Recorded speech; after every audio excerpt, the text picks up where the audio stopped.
Rolling. Rolling, guys. Rolling. Rolling. First of all, Upen and Karishma, you've been together since Big Boss, right? So, and right now you're in Nacholi. So, what do you think was the better thing? Big Boss, you started with the finally ended up in Nacholi. I think camera इस तरफ मैं लोग मैं यहाँ सच पे बोलूँ कि दोनों शोज बहुत अच्छे हैं, बहुत अच्छे प्लेटफॉर्म्स है। हम इस शो पे हमने हमारे रिलेशन के लिए नहीं आए हैं। एक मंच है नाचने के लिए, नच बल्ली है, अपने बल्ली के साथ नाचने के लिए, एक प्लेटफॉर्म है अपना टैलेंट दिखाने के लिए। तो मैं बहुत खुश हूँ कि मुझे मौका मिल रहा करिश्मा के साथ, मेरा पार्टनर है, उसके साथ नाचने के लिए, ऑडियंस को एंटरटेन करने के लिए। आई think it's a great platform. Yes I think दोनों रियलिटी शोज़ बहुत ही अच्छे हैं क्योंकि एक रियलिटी शो का जो एक्सपीरियंस था वो बहुत ही डिफरेंट है और ये जो रियलिटी शो है इसमें आप अपने बलिए के साथ डांस कर रहे हो, आप जो टू मच फैक्टर है उसको आप फेस कर रहे हो, साथ में आप जो फन गेम्स है वो आप साथ में खेलते हो। तो काफ़ी सारी चीज़ें हैं जो बहुत ही अच्छी है इस शो में, जहां आप एक दूसरे को अच्छी तरह से जानने की कोशिश करते हो, आप एक दूसरे को काफ़ी अच्छी तरह से जानने लगते हो एक्चुअली इस शो में। सो ये कोर्स ऑफ टाइम में आप बहुत करीब आ जाते हो एक दूसरे को। तो मैं बहुत ही थैंकफुल हूँ कि दोनों रियलिटी शोज़ ने जो बहुत ज़्यादा स्ट्रेसफुल है, तो अगर आप स्ट्रेसफुल एनवायरनमेंट में हो और आप अपने बल्ले के साथ हैंडल कर पाते हो तो I think that's the best thing. तो जब स्ट्रेस नहीं होगा तो हम लोग आई थिंक माइंड ब्लोइंग रहेंगे एक दूसरे के साथ। एंड मैं एक चीज़ बोलूँगा कि ये जो नच बल्ली है, इसमें जो रियलिटी शो है उसमें एक चीज़ होती है लव चैलेंजेस।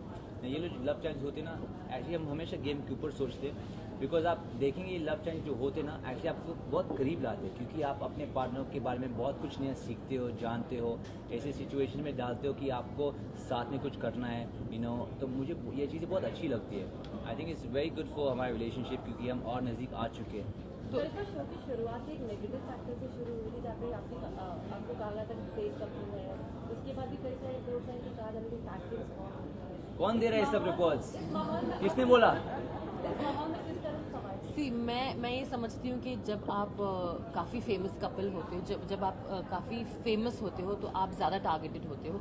तो बहुत सारे जो स्पेकुलेशंस है, बहुत सारे जो क्या बोलते हैं गॉसिप्स है, ये बहुत कभी कभी सच नहीं होते। तो मैं इतना ही कहना चाहूँगी, ये जो टैंट्रम्स वैंट्रम्स बोल रहे हैं, अगर टैंट्रम्स होते तो हम ये शो में नहीं होते डेफिनेटली। एंड आई थिंक हम बहुत यूज्ड टू है ये सब बातें सुनने के लिए कि हम बहुत इग्नोर करते हैं, क्योंकि आई थिंक जो हमारे बीच है हम जानते हैं, हमारे फैमिली जानते हैं, हमारी मम्मीज हमारी सब जानते हैं। तो आई डोंट थिंक इसमें कुछ प्रूव करना पड़ता है। आई थिंक इतना बड़े चरण जैसे स्टार ने हमको साइन किया एज अ कपल, तो मतलब कुछ तो होगा। एंड आई थिंक कभी कभी ना हम भूल जाते हैं कि ये नच बल्ले अपने बल्ले के साथ नाचने के लिए लोग पर्सन हो जाते हैं। कोई बात नहीं, लोगों का काम है बात करने के लिए, तो बात करने दो। अच्छा, आप वैसे भी पिछला रियलिटी शो देखा जाए और ये रियलिटी शो, हमेशा देखा जाता है कि रियलिटी शो के जो कपल्स हैं वो ज़्यादा दिन की उनकी जोड़ी चल नहीं पाती, बट आपका ये सेकंड रियलिटी शो, तो हम ये कह सकते हैं कि आप एक रियलिटी कपल हो चुके हैं। और पंडित जी की बात आप नकारते हुए दिख रही हैं आपको, जो मैं नहीं बोल सकता रियलिटी का बोल सकते हैं। हम मैं फिल्म्स करता हूँ लाइफ में, मूवीज़ करता हूँ। ये एक शो है, एक रियलिटी शो है, क्योंकि हम हिस्सा कर रहे हैं। इसका नहीं मतलब जो कपल यहाँ पे सब रियलिटी कपल बनते हैं, ये एक रियलिटी शो है। तो आपको एक मौका मिलता है हमको देखने के लिए अपने खुद के अवतार में जो हम हैं, as real people. And I think it's nice for audience, क्योंकि जब आप मुझे देखते हो, आप मूवीज़ में देखते हो, मैं एक किरदार कर रहा हूँ, यहाँ पे you get to see me as who I am as a person. तो it's a reality show and we are being real. तो पंडित जी को क्या कहेंगे वो जो मैं डेफिनेटली मैं उपेन के साथ हूँ, मतलब पंडित जी को अपना जवाब डेफिनेटली मिल गया होगा कि मैं ये सब चीज़ों में बिलीव नहीं करती। मुझे बोलने दो।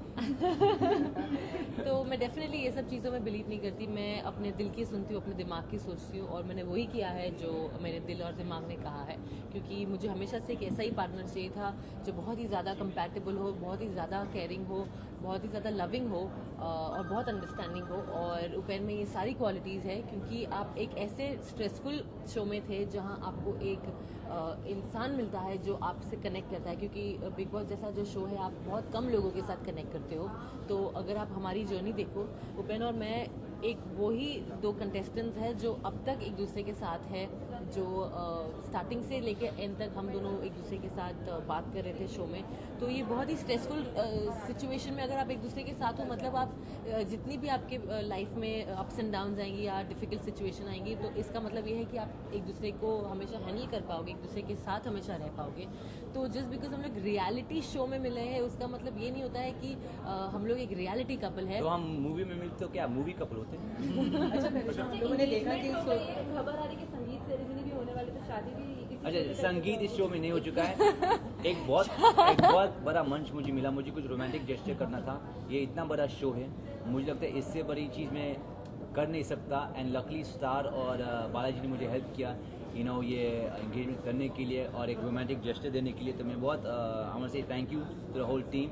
एंड आई थिंक ये सेलिब्रेशन की बात है, अच्छी बात है, बट यहाँ पे संगीत नहीं हो रही है, यहाँ पे शादी कोई नहीं वो दे टॉकिंग अबाउट हाँ, गेम। तो वो जो गेम गेम जो था, हमको एक ऐसा गेम था रियलिटी एपिसोड्स में।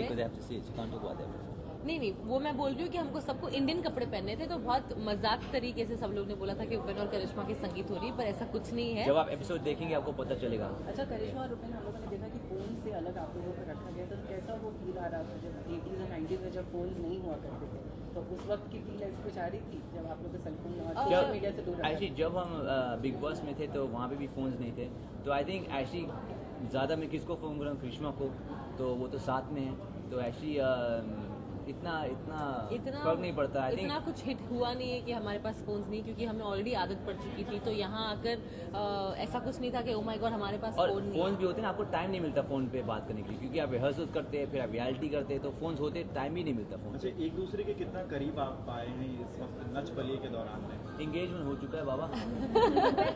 जाने का तो ये बता दीजिए। सवाल तो बनता है शादी का। शादी हम ऑब्वियसली ये शो खत्म होने दो, हमको पता है इसके बाद हम थोड़ा प्लान कर सकते हैं। अभी एंगेजमेंट हो चुका है, डायरेक्टली शादी थोड़ी, मतलब थोड़ा सा प्लानिंग टाइम है ना, 1 हफ्ते हो चुका है। अभी तक प्लानिंग हुई नहीं है, पर डेफिनेटली सून, यस डेफिनेटली सून। और हम डेफिनेटली एक दूसरे के बहुत करीब आ गए, क्योंकि आप जैसे जैसे दिन गुजरते हैं वैसे वैसे आप एक दूसरे के करीब आते हो, आप एक दूसरे को और अच्छी तरह से जानते हो। तो हम साथ में डांस करते हैं, हम साथ में रियलिटी गेम्स खेलते हैं, हम साथ में वक्त बिताते हैं, तो डेफिनेटली और आप जानने की कोशिश करते हो, आप और अंडरस्टैंडिंग हो जाते हो।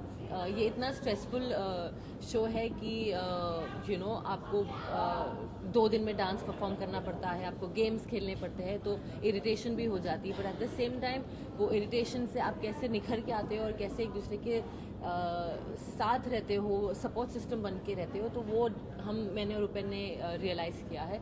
तो आई एम वेरी ग्रेटफुल कि हमें एक ऐसा प्लेटफॉर्म मिला है जहां हम एक दूसरे के साथ हैं, एक दूसरे के साथ डांस कर रहे हैं, इमोशंस दिखा रहे हैं नच के मंच पर। तो आई think it's a beautiful competition and platform for us.